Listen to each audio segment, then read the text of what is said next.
بسم الله الرحمن الرحيم.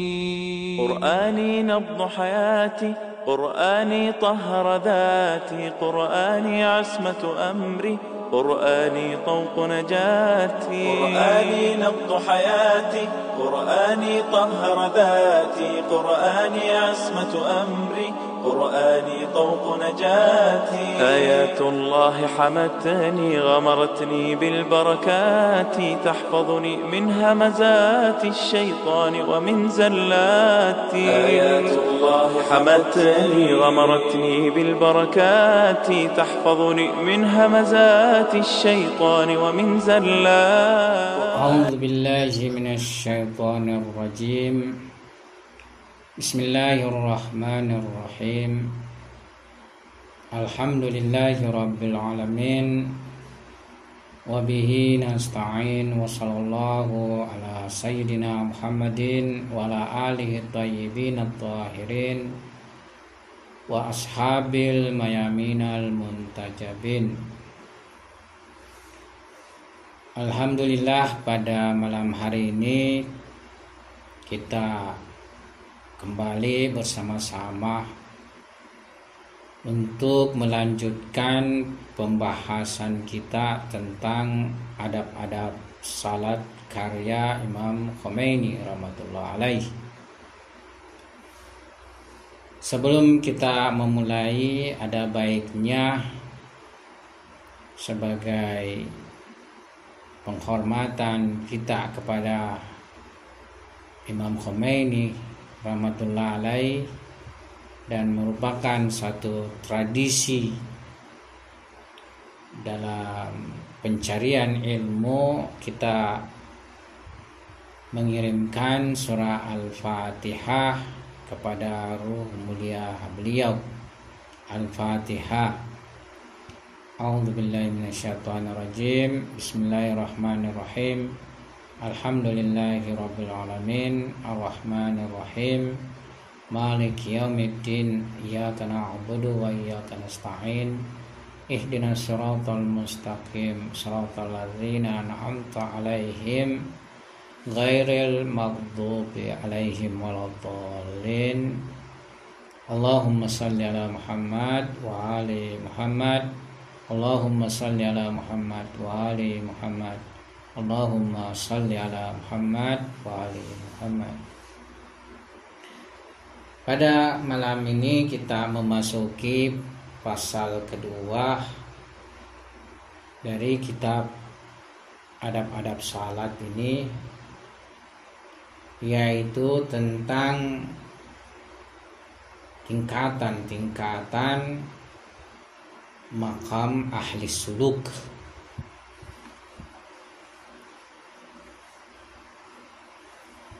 Beliau pertama menganjurkan atau berkata, ketahuilah bahwa ahli suluk memiliki tingkatan-tingkatan di dalam makam serta makam-makam lainnya yang tidak terhitung. Jadi ada berbagai tingkatan-tingkatan dalam makam ini serta makam-makam lainnya, dan menyebutkan dalam pembahasan ini hanya bisa sebahagiannya saja, dan itu pun dalam bentuk universal, bentuk global.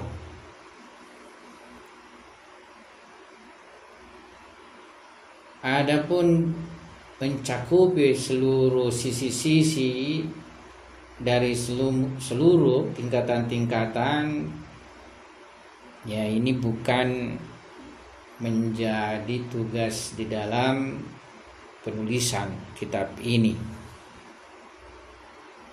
sebagaimana suatu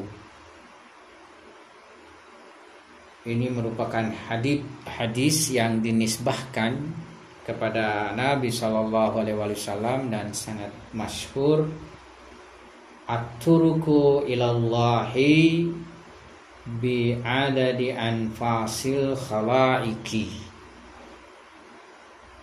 Jalan-jalan kepada Tuhan dengan bilangan nafas-nafas dari makhluk-makhluk.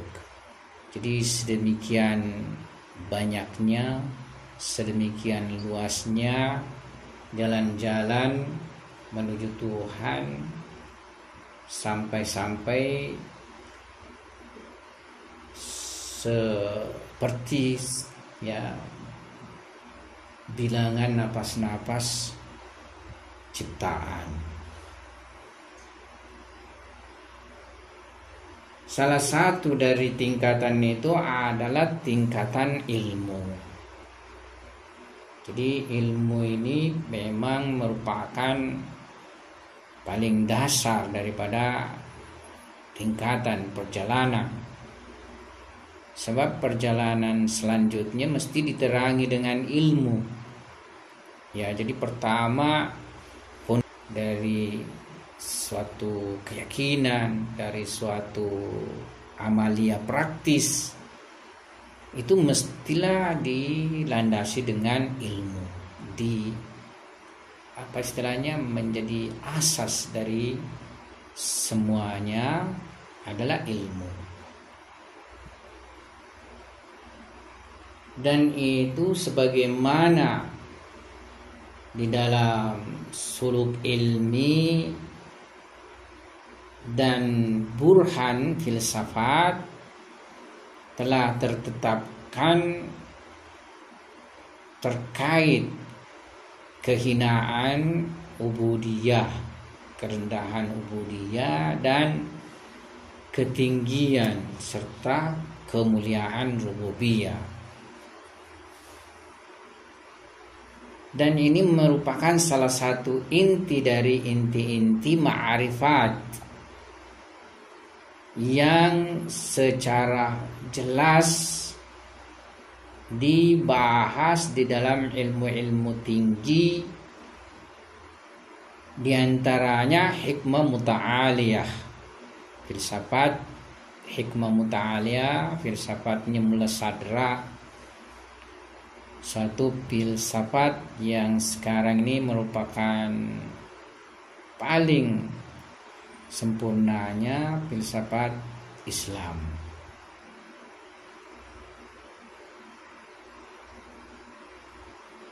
Yang di dalam filsafat hikmah muta'aliyah dibuktikan bahwa seluruh medan realitas atau semua dimensi realitas dan seluruh cakupan eksistensi, seluruh lingkaran dan piramida eksistensi, jadi bisa lingkaran, bisa piramida eksistensi, tiada lain adalah wujud murni relasi serta kebergantungan dan murni kefakiran. Jadi semua wujud makhluk, ya, yani mawujud kita ini dalam terminologi atau tinjauan filsafat hikmah muta'aliyah itu murni wujud relasi, murni wujud bergantung, murni wujud fakir, ketakberpunyaan.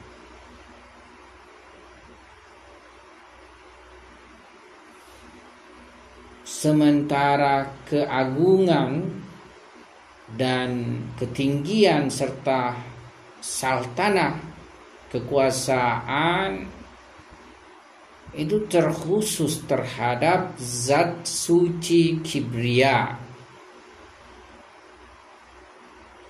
dan tidak ada satupun dari makhluk yang mendapatkan bagian dari kemuliaan, ketinggian dan kibria ini.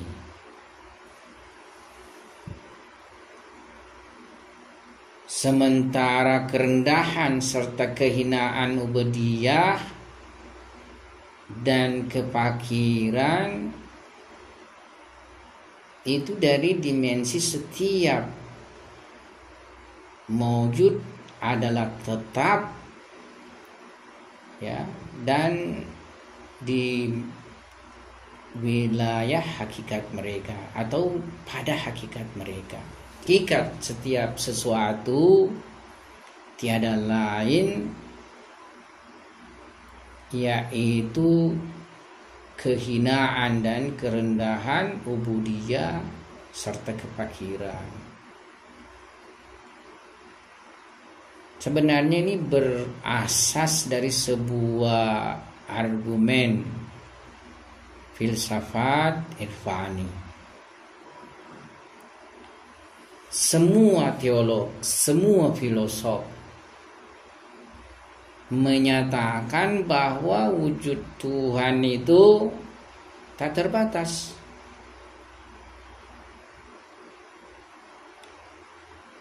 Hanya saja lantas mereka mengatakan bahwasanya wujud wajib tak terbatas, tapi di sisi wujud wajib terdapat mawjud mungkin. Mawjud mungkin maksudnya wujud makhluk. Nah, bagaimana mengkorelasikan antara wujud Tuhan tak terbatas dengan keberadaan mawjud mungkin? Kalau sama kewujudannya, yaitu memiliki realitas dan hakikat, dalam artian wujudnya juga merupakan wujud hakiki. Nah, dalam pengertian ini maka ketakterbatasan wujud Tuhan tidaklah bermakna. Sebab yang namanya tak terbatas tidak boleh ada sesuatu di sisinya sepertinya, ya. Laisa kamitslihi syai', dia tidak disamai oleh sesuatu pun.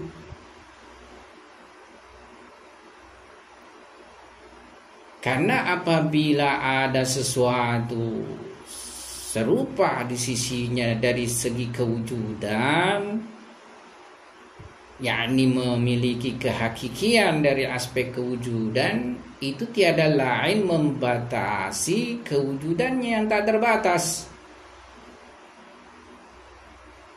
membatasi wujud mutlak. Dan ini bertentangan dengan klaim bahwasanya wujud Tuhan adalah wujud tak terbatas. Falsafah hikmah muta'aliyah dikarenakan dia tidak bisa menolak kehakikian wujud, maka ia dengan puncak kerendahan daripada wujud-wujud selain wujud Tuhan. Jadi wujud Tuhan berada pada puncak ketinggian, sementara seluruh wujud selainnya berada pada puncak kerendahan. Ia hanya mampu menyampaikan kepada istilah wujud fakir, yaitu suatu wujud di mana tak memiliki sesuatu pun, ya. Kalau di dalam irfan nazari, kewujudan itu terhapus. Memang benar-benar hanya satu wujud saja tak terbatas. Selainnya tiada lain adalah tajalli, manifestasi, kondisi-kondisi, su'un dan lain sebagainya. Ya. Jadi sebenarnya irfan Imam Khomeini ini meskipun berbicara irfan praktis amali, tapi mengandungi irfan teoritis dan nazari. Dan itu yang membuat berat kitabnya Imam Khomeini. Saya mengajar kitab 40 hadis. Ya, luar biasa mereka mampu menerjemahkan kitab 40 hadis, kitab rahasia salat, kitab adab-adab salat, para penerjemahnya. Ya, sebenarnya Imam Khomeini rahmatullah alaih salah seorang penulis yang kelihatan sederhana tulisannya, tapi sebenarnya sangat berat muatannya, sangat berat kandungannya. Jadi di sini beliau menyinggung permasalahan wujud relasi, wujud tergantung, wujud fakir. Itu mempunyai landasan filsafat, ya, dimana untuk menetapkan bahwasanya wujud imkan itu tiada lain wujud fakir, ya butuh mukadimah dan argumentasi.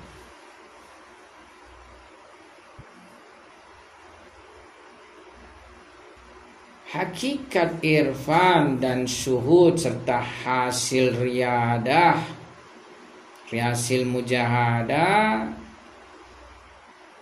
menyingkap atau mengangkat hijab-hijab dari wajah hakikat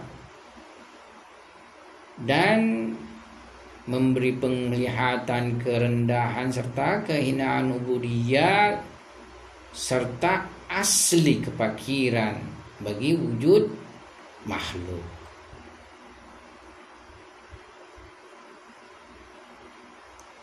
Jadi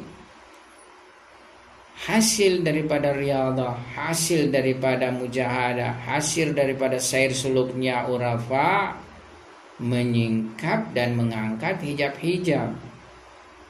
Ketika hijab-hijab ini terangkat, maka semakin memberikan ma'rifat terhadap kerendahan ciptaan dan asli kefakiran pada semua ciptaan. Jadi semua ciptaan pada hakikatnya tak mempunyai hakikat dirinya, adalah hakikat ketakpemilikan. Makanya ketika kita ini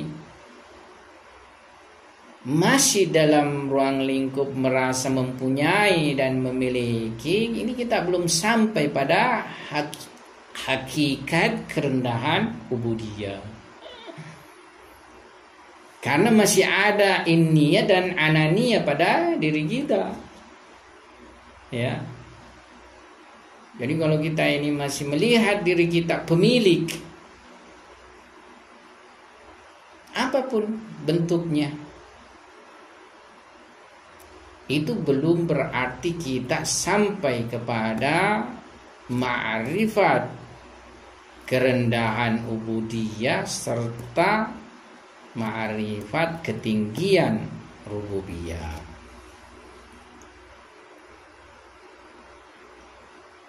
Dan doa yang dinisbahkan kepada Sayyid Kainat, maksudnya Nabi mulia sallallahu alaihi wasallam, yaitu Allahumma arinil asya'a kama hiya. Artinya, ya Allah, perlihatkanlah pada aku segala sesuatu sebagaimana dia. Maksudnya sebagaimana hakikatnya.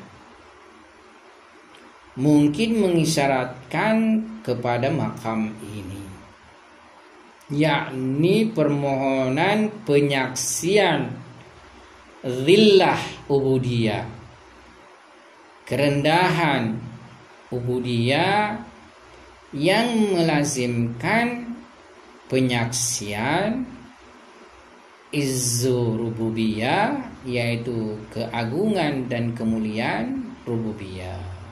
Jadi kalau kita sampai pada titik penglihatan kerendahan ubudiyah, maka serta merta sebaliknya juga kita sudah sampai kepada penglihatan ketinggian, kemuliaan dan keagungan rububiyah.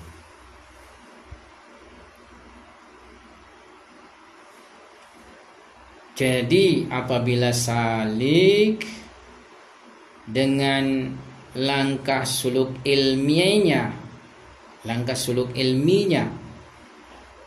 serta kendaraan sair pemikirannya telah melewati stasiun ini,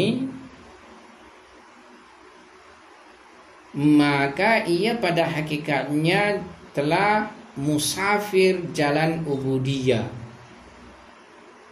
Jadi dia telah musafir jalan ubudiyah.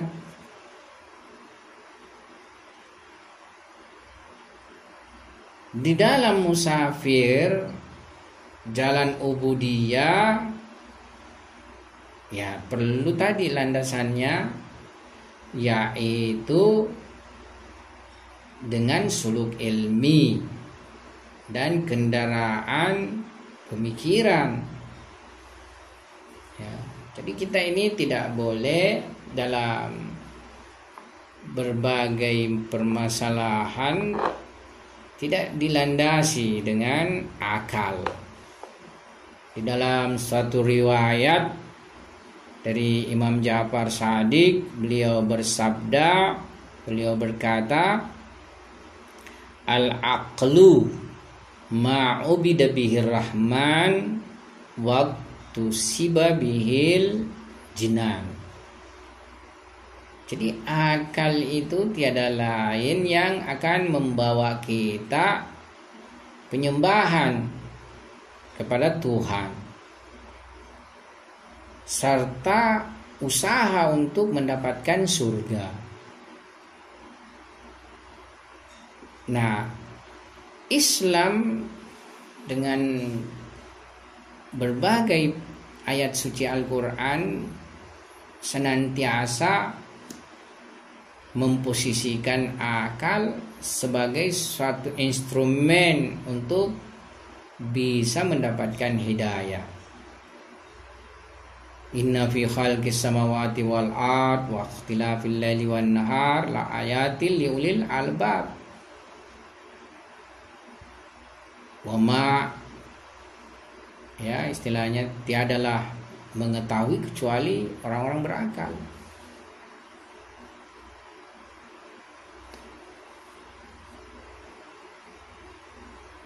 Dan mazhab yang paling mensinkronkan ayat-ayat suci Al-Quran di dalam berbagai ajarannya adalah mazhab Itsna Asyariyah.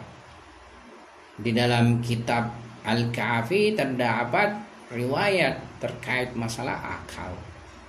Dan sedemikian pentingnya peran akal membawa manusia pada kebenaran.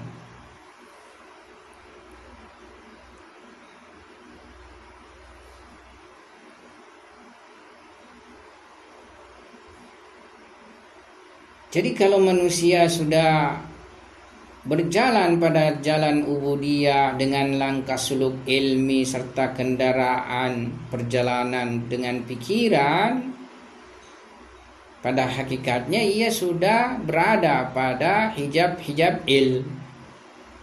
Jadi kita kalau masih dalam konteks berfilsafat, berteologi, berlogika, atau tataran-tataran memperoleh pengetahuan terhadap kebenaran dan kebaikan dengan akal, maka pada dasarnya kita itu masih pada hijab-hijab ilmu. Dan kita itu baru sampai kepada makam pertama insaniyah. Ya, kalau kita sudah menggunakan akal untuk menerima sesuatu, jadi kita menimbang benar salahnya sesuatu, baik dan buruknya sesuatu dengan akal, kita sudah bermusafir dengan akal. Pada dasarnya itu kita baru pada makam pertama insaniyah, yaitu hewanun natik, hewan yang menggunakan akal. Kalau tidak menggunakan akal, tidak menjadikan ilmu sebagai petunjuk dalam melangkah, itu dia belum pada tahap awal insaniyah. Dia masih bergelut dalam tahap hewan-hewan, ya, yang belum natik, yakni menggunakan akal berpikirnya. Akan tetapi hijab ini sendiri juga adalah hijab tebal. Jadi hijab ilmu itu sendiri adalah hijab tebal. Di dalam tulisan kita, saya ingat sekali, Selangkah Menuju Tuhan itu, ketika kita membahas tentang hijab Sair Suluk, salah satu di situ yaitu hijab ilmu, ya, yang merupakan salah satu hijab tebal,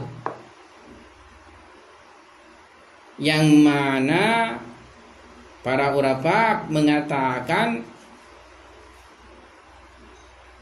al-ilmu huwal hijabul akbar. Yani ahli irfan berkata al-ilmu huwal hijabul akbar. Ilmu itu adalah hijab akbar, hijab besar. Ya, kita bisa melihat berbagai fenomena, ya. Imam Khomeini itu di dalam kitab 40 hadisnya melakukan kritik kepada semua, ya, kelompok-kelompok, ya, golongan-golongan. Beliau mengkritik ahli irfan yang merasa bangga dengan irfannya. Beliau mengkritik filosof yang merasa bangga dengan filsafatnya. Beliau mengkritik fuqaha yang merasa paling benar di dalam beramal, ya. Tentu, ya, semua mencakupi. Kita lihat sekarang fenomena setiap kelompok ilmuwan, ya, memiliki rasa bangga dengan ilmunya dan memberikan kedudukan dirinya di tengah masyarakat sebagai yang mempunyai kedudukan melebihi daripada masyarakat lainnya. Dan ini tiada lain hijab tebal, hijab yang menyesatkan, ya. Al-ilmu huwal hijabul akbar. Doktor, profesor, ya, dan semua gelar-gelar akademik, demikian pula gelar-gelar dalam agama, ayatullah, hujjatul Islam, ustaz, dan apa saja, kalau itu menjadikannya merasa mempunyai kedudukan lebih tinggi dan mulia daripada manusia lainnya, maka itu adalah hijabul akbar. Itu adalah hijab besar. Oleh karena itu mesti salik dalam hijab ini, jangan tinggal. Salik tidak boleh tinggal dalam hijab ilmu. Dia mesti merobek hijab ini, mesti menepis hijab ini. Dan mungkin apabila dia mencukupkan dirinya terhadap makam ini, dan dia memenjarakan kalbunya di dalam ikatan ini, maka dia terjatuh pada apa yang disebut istidraj. Ada istilah di dalam agama, ada istidraj. Istidraj ini misalnya seseorang diberi Tuhan keluasan rezeki, semakin dia tidak bersyukur, semakin juga luas rezekinya. Tapi sebenarnya tiada lain, itu adalah jalan untuk dia semakin juga mendapatkan nanti azab. Ya. Jadi ketika seseorang diberi ilmu dan asyik dengan ilmunya, serta dengan ilmunya dia mendebat, mengalahkan orang-orang, dan dia bangga dengan itu semua, meskipun semakin bertambah ilmunya, ya, nah itu dia terjatuh dalam apa yang disebut istidraj ini. Dan istidraj dalam makam ini, ya, ia misalnya senantiasa berbicara atau berkutat dalam bidang cabang-cabang yang banyak ilmi, cabang-cabang yang banyak ilmu. Ya, sekarang kan ilmu bisa dikatakan banyak sekali cabang-cabangnya.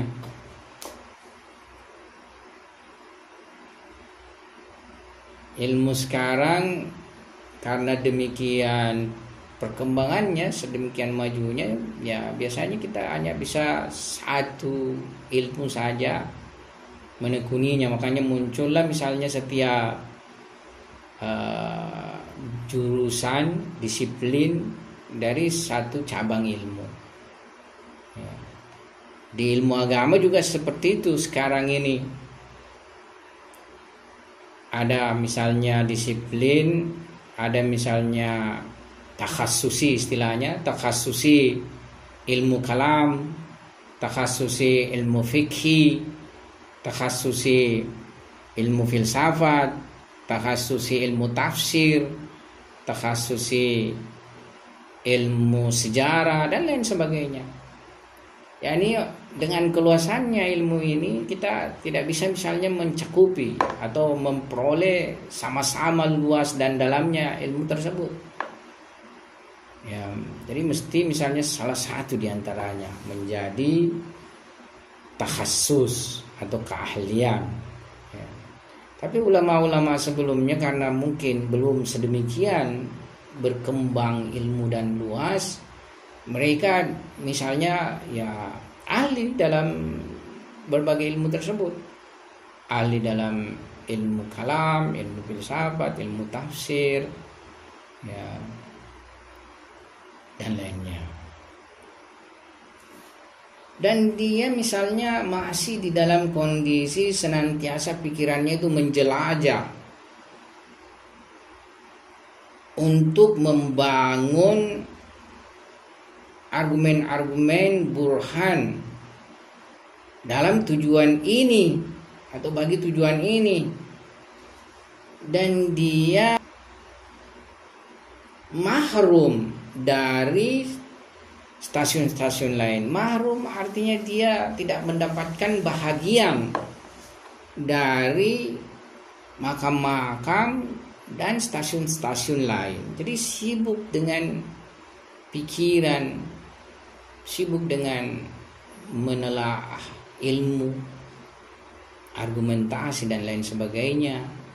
Lupa misalnya tahzibul akhlak, lupa tahzibun nafs, lupa penyucian akhlak, lupa penyucian nafs, lupa melakukan sair suluk. Padahal ilmu itu sebenarnya mukaddimah. Ilmu itu juga mukaddimah untuk mendapatkan jalan kedekatan, qurb kepada Allah Subhanahu wa taala. Ya. Dan hatinya sangat cinta dengan makam ini. Ya, serta dari hasil yang dituju atau hasil yang dicapai, yakni usul kepada fana Allah, sampai kepada fana Allah, ya, terlalaikan. Ya, jadi karena kesibukannya hanya dengan ilmu, dengan argumen, dengan burhan, dengan jadal, ya, sehingga ia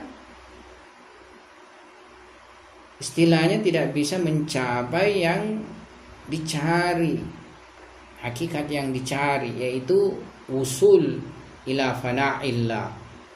Ya, dia terlalaikan untuk mencapai usul, yakni sampai kepada fana Tuhan, sehingga ia menghabiskan usianya hanya di dalam hijab-hijab argumentasi serta cabang-cabang dari itu. Dan semakin banyak cabang-cabang yang ia cari, maka hijab-hijab lebih besar, dan semakin bertambah juga hijab-hijabnya dari hakikat. Oleh karena itu, salik mestilah jangan tertipu dengan tipuan syaitan di dalam makam ini. Ya, yang mana syaitan akan menggoda dan menipunya supaya dia tidak sampai kepada hakikat yang dicari. Jadi dia terhijab dari hak dan hakikat dikarenakan ya hanya semata-mata memperbanyak ilmu, hanya semata-mata menguatkan burhan-burhan atau argumentasi-argumentasi, dan dari perjalanan pencarian hakikat kepada Tuhan, kedekatan kepada Tuhan, dia tertinggal.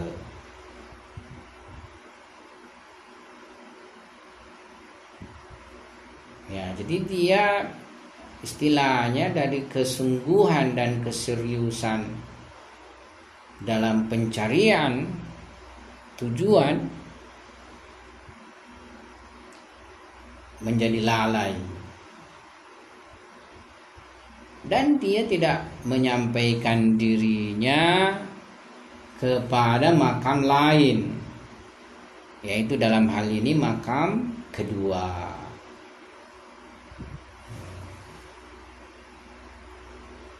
Jadi makam kedua yakni melakukan perjalanan sair suluk, ingin mencapai kesucian nafs sehingga mendapatkan kedekatan dengan Allah Subhanahu wa taala. Ya, benar bahwa makam pertama pencarian ilmu supaya seluruh keyakinan, pemikiran, amalia terlandasi dengan ma'rifat ilmu, terlandasi dengan ilmu. Tapi jangan berhenti seputar ini saja. Mesti melangkah pada tahap pencarian berikutnya, yaitu penyucian nafs dan memfanakan diri kepada Tuhan. Ya.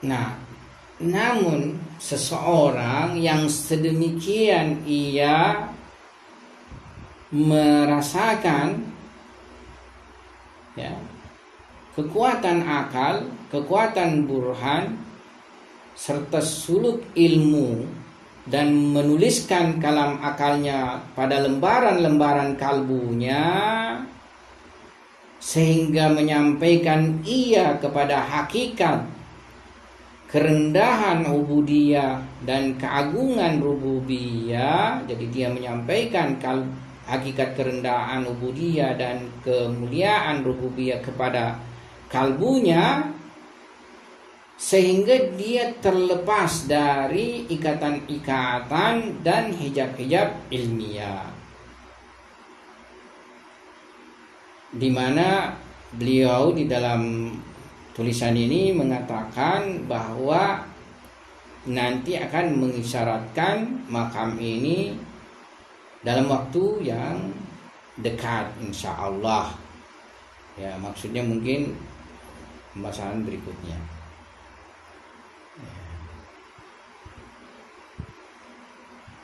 Jadi hasil makam kedua yaitu keimanan terhadap hakikat-hakikat.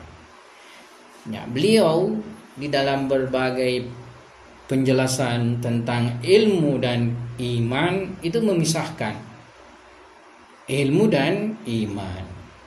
Jadi pada awalnya adalah tahap perjalanan ilmi, di mana dengan ilmu menyampaikan seseorang pada hakikat iman. Ya. Jadi menyampaikan apa yang diketahui akalnya kepada lembaran kalbunya. Kalbu tempatnya iman, akal tempatnya pengetahuan. Ya. Selanjutnya makam ketiga adalah makam itminan wa tuma'nina nafs. Jadi ada yang disebut dengan makam tuma'nina nafs, yang pada hakikatnya merupakan tahap kesempurnaan iman. Jadi ilmu, iman, kesempurnaan iman. Yang mana beliau di sini mengutip firman Tuhan yang berhubungan dengan kekasihnya Nabi Ibrahim alaihissalam. Sebentar, kalau saya mendapatkan ayatnya, kita kutip ayatnya secara lebih panjang lebar. Ya, jadi ayatnya, wa idz qala Ibrahimu rabbi arini kaifa tuhyil mauta qala awalam tu'min qala bala walakin liyatma'inna qalbi qala fakhudh arba'atan minat tayri fasurhunna ilaika thumma ja'al ala kulli jabalin minhunna juz'an thumma da'uhunna ya'tinaka sa'yan wa'lam anallaha azizun hakim. Ini ayatnya lengkap. Tapi yang menjadi fokus di dalam ayat ini, ya, ketika berkata Ibrahim, Tuhanku perlihatkanlah padaku bagaimana engkau menghidupkan yang mati. Tuhan berfirman, apakah kamu belum beriman? Ya, jadi di sini Nabi Ibrahim ditanya, apakah kamu belum beriman? Nabi Ibrahim berkata, bala, maksudnya saya telah beriman. Walakil liyatma'inna kalbi, akan tetapi supaya kalbuku mutmain, yakni mendapatkan kemantapan, mungkin maksudnya ya, ketenangan dan kemantapan. Ya, liyatma'inna kalbi. Ya. Jadi makam ketiga tiada lain makam kesempurnaan iman, yaitu tuma'nina nafs.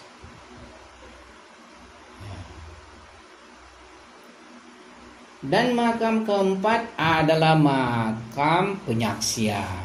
Jadi ilmu husuli dulu, ya, ilmu husuli masuk kepada iman, kemudian iman menjadi sempurna. Sesudah itu penyaksian. Penyaksian tiada lain adalah pengetahuan huduri. Dalam epistemologi Islam ada disebut pengetahuan husuli dan pengetahuan huduri. Ya. Jadi makam keempat adalah makam musyahadah, makam penyaksian, yang mana merupakan suatu cahaya ilahi dan tajalli rahmani yang mengikuti tajalli nama-nama dan sifat-sifat di dalam rahasia salik. Jadi dia menjelma, ya. Jadi ini semua menjelma di dalam sir salik, menjelma pada batin salik.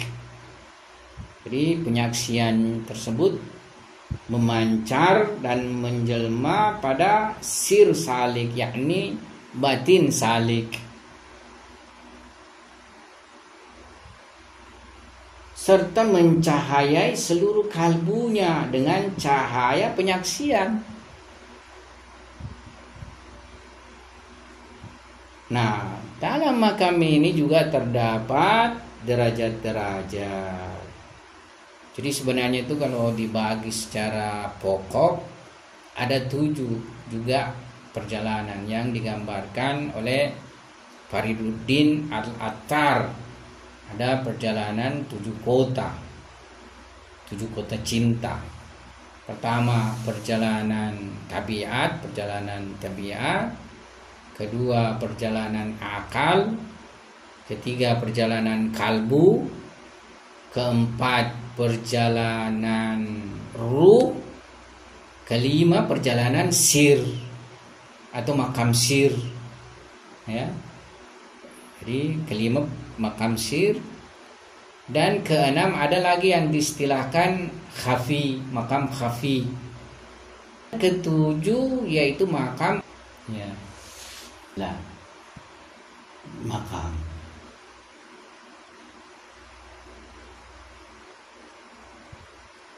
Dan di dalam makam ini terdapat derajat-derajat yang banyak, di mana untuk menyebutkannya yakni keluar daripada lembaran-lembaran tulisan ini. Dan dalam makam ini terdapat contoh, ya, seperti yang sudah kita isyaratkan juga sebelumnya, yaitu qurb nawafil. Kedekatan dikarenakan ibadah nawafil, ibadah tambahan. Nah, di dalam perspektif irfan, ya, qurb faraid itu lebih tinggi daripada qurb nawafil. Qurb faraid yakni jadi amalan wajib itu, yang fardu itu, yang mengantarkan kepada kedekatan. Kalau qurb nawafil yakni ibadah tambahan, mustahab atau kadang disebut sunnah, ini yang membawa kepada kedekatan. Makanya kita ini dalam berbagai ibadah memang kadang masih terjebak dengan banyaknya ibadah, ya, atau misalnya melakukannya ibadah A, B, C, D itu, ya. Tapi sebenarnya kalau mau diberikan satu apa istilahnya, kesimpulan, yaitu ibadah fardu itu lebih penting daripada ibadah sunnah, dan ibadah fardu yang ditinggalkan itu lebih penting daripada ibadah sunnah yang sekarang ini. Ya, tapi kita kadang lalai karena perhatian terhadap ibadah A, B, C, D dan E itu. Padahal sebenarnya kemungkinan adanya itu ibadah fardu yang ditinggal itu lebih penting, ya. Kita ganti. Jadi contoh di dalam makam ini yaitu qurb nawafil, sebagaimana riwayat yang pernah kita kutip, kuntu sam'ahu wa basarahu wa yadahu. Ya, jadi hamba mendekatkan diri kepada Tuhan sehingga kata Tuhan, akulah yang menjadi pendengarannya, akulah yang menjadi penglihatannya, akulah yang menjadi tangannya, dan lainnya. Dan salik tenggelam dalam lautan yang tak bertepi. Jadi suatu lautan yang sedemikian dalam, di mana akan tersingkap rahasia-rahasia qadar, ya. Kalau orang tersingkap rahasia-rahasia qadar, itu akan mengetahui fenomena akan terjadi masa sebelumnya. Jadi sebelum terjadi dia mempunyai ilmu. Dalam pembahasan Irfan Nazari ada yang disebut ayanus thabitah, arketip-arketip, entitas-entitas tetap, atau ide-ide Tuhan. Ya, kalau masuk pada makam ini, ya artinya semakin besar istilahnya pencapaiannya, semakin luas dia mengetahui rahasia-rahasia alam sebelum terjadi. Jadi misalnya seorang nabi, ya, mengetahui apa yang akan terjadi terhadap keluarganya. Nabi tahu, ya, setelah wafatnya Amirul Mukminin akan dikucilkan dan akan syahid. Tahu yang pertama menyusulnya adalah putrinya Hazrat Fatimah Zahra. Tahu bahwa Imam Hasan akan diracun, dan tahu bahwa Imam Husain akan dipenggal kepalanya. Makanya tiada nabi sebelum beliau yang merasakan derita sedemikian deritanya, ya, karena tahu betapa Ahlul Baitnya nanti ini semuanya akan teraniaya, semuanya akan tersiksa, ya. Jadi penderitaannya sudah, ya, rasakan. Coba kalau kita misalnya ini kan, tapi janganlah istilahnya kan, tahu kalau anak kita, ya, akan terjadi peristiwa sedemikian rupa. Makanya ya kadang juga kita ini jangan meminta-minta misalnya mengetahui rahasia itu, karena mengetahui rahasia itu ya siapa tahu kita tahu rahasia apa yang akan menimpa keluarga dekat kita, ya, bahkan diri kita kan. Jadi untung-untung kita tidak sampai.